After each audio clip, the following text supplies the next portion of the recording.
Okay, so again, I wanted to share some of these old stories that no one tells you anymore unless you read them, because I have not read these ones before. So this is my hot take. This one is called the Mohawk Rabbit Dance. The animals of Native American myths often lived in clan-like groups under the guidance of a wise chief or master. This Mohawk tale describes how a master rabbit initiated a ritual that was observed by the tribe for many years after. So it's from the Mohawk tribe, around like Ohio, western Pennsylvania. Many Native American peoples performed ceremonial dances that imitated the movements of animals. The Cherokee alone had rites inspired by eagles, chickens, quails, bears, horses, raccoons, snakes, and groundhogs, among others. Over the course of time, stories grew up describing the origins of the rituals that sought to explain their significance for the tribe. A typical example of this kind of tale came from the Mohawk people of the Northeast region. It told how a group of hunters was once traveling through the forest when they came to a clearing among the trees. As the leader approached the glade, he observed a creature whose like he had never seen before. The animal was the size of a small black bear, but it was not a bear. In fact, it was an enormous rabbit. As the men watched, the rabbit raised its head, but instead of fleeing, it nodded toward the hunters and thumped the earth with one of its back feet. At this signal, crowds of other rabbits joined their master.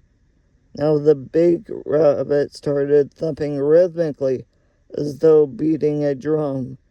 The others formed a circle and danced around the drummer. Then, when the activity was at its height, the drum suddenly fell silent. The master rabbit leaped into the air, then vanished into the forest. When the hunters returned to the village, they went to the longhouse and described what they had seen. "Beat the rhythm of the rabbit, chief," said one of the elders. The men took their drums, and the people began dancing to the rhythm set by the master rabbit. From that time on, people throughout the Mohawk lands continued to perform the rabbit dance, viewing it as a mark of respect to the animals whose meat and skins they made so much use of. Okay, so this is the one illustration they give for this one. It looks like, yep, just rabbits that are dancing in a circle with one big rabbit in the middle. And the other story I want to tell today it's called A Foolish Dive. Stories of the tricked are told around the world, but they are nowhere more common than in North America. In this tale from the plains, a figure called Nihansan goes diving for fruit that in reality are only mere deflections. Like many Native American tricksters, Nihansan was an ambiguous figure. For the Arapaho, a plains people closely allied to the Cheyenne, he was on the one hand a creator deity, credited with fashioning the earth and people from mud brought up from the seabed by an earth diver working to his instructions.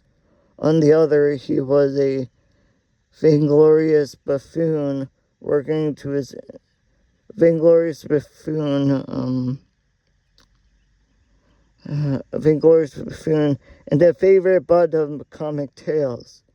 One told how he managed to lose his own eyes and eventually had to borrow those of the mole, which has been blind ever since.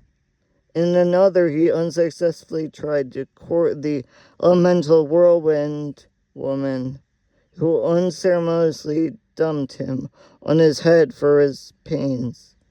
A third tale described how he was walking by a stream one day when he spotted some juicy red plums under the water's surface.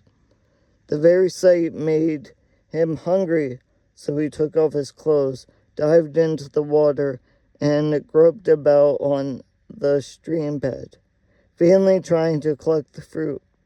Frustrated, he burst from the stream empty-handed and gasping for air.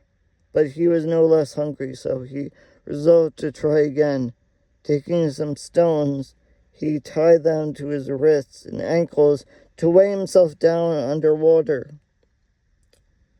He plunged in for a second time, but once more searched the bottom in vain. Eventually, when he could hold his breath no longer, he freed the stones and floated up to the surface. Looking up, he suddenly noticed plums hanging on a tree above him. "You fool," he said to himself, and climbed out of the water. Sheepishly, he made his way to the tree, where he ate some of the plums and picked some more for his onward journey. Okay, so the one illustration they give is, this one just looks like some guy going underwater. The one's called The Foolish Dive again. So let's see if there's any more good ones.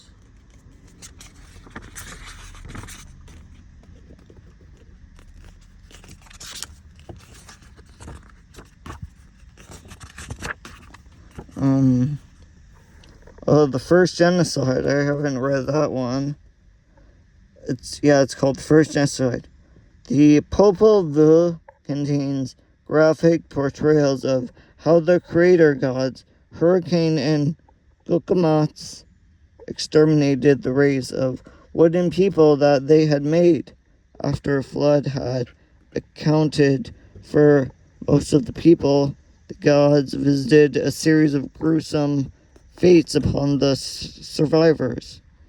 To rid himself of the last of his failed creations, Hurricane first called on the services of two fearsome monsters.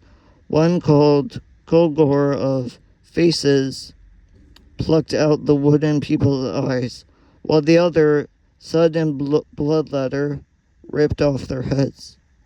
Then the gods rained molten pitch down from the sky onto the wooden people and sent wild animals into their homes. Even the houses themselves rebelled. Cooking pots scolded their owners, and hearthstones flew out of the fireplaces and landed on their heads. In the face of this fearsome attack, the wooden people fled in all directions. Some climbed onto the roofs of their houses, but these structures collapsed. Those who clambered up into the trees were shaken down to the ground by the branches themselves. Others hid in caves, only to see huge boulders roll into the cave entrances behind them, entombing them forever. So that's one of the few that have absolutely no illustrations, no pictures. Again, it's called The First Genocide, and it's kind of interesting how most of the words we use these days, like fog, mist, like mist and hurricane, those are just the old gods that a lot of ancient peoples used to be gods. So thanks for watching. Sign off.